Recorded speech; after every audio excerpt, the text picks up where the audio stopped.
Daily. Taste the Daily. 1,00,000 மாணவர்களின் கல்வி வாய்ப்பை பறிப்பதா என்று கேள்வி எழுப்பியுள்ள பாமக தலைவர் அன்புமணி, கல்வி உரிமை சட்டப்படி மாணவர் சேர்க்கையை உடனடியாக தொடங்க வேண்டும் என வலியுறுத்தியுள்ளார்.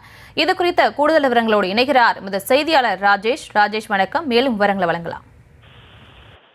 பிரியங்கா வணக்கம். பாமக தலைவர் அன்புமணி ராமதாஸ் அறிக்கை ஒன்றை கொடுத்திருக்கிறார். அதில் தமிழகத்தில் இன்னும் RTE, அதாவது கட்டாய கல்வி உரிமை சட்டத்தின்படி தமிழகத்தில் இருக்கக்கூடிய தனியார் பள்ளிகளில் 25% இலவசமாக அந்த ஏழை மாணவர்களுக்கு வழங்கப்பட வேண்டும்.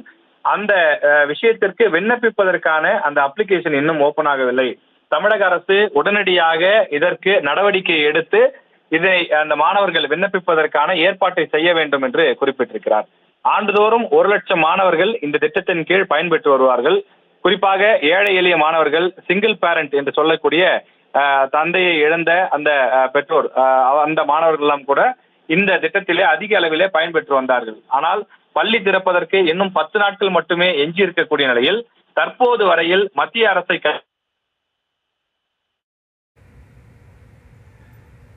விவரங்களுக்கு நன்றி ராஜேஷ்.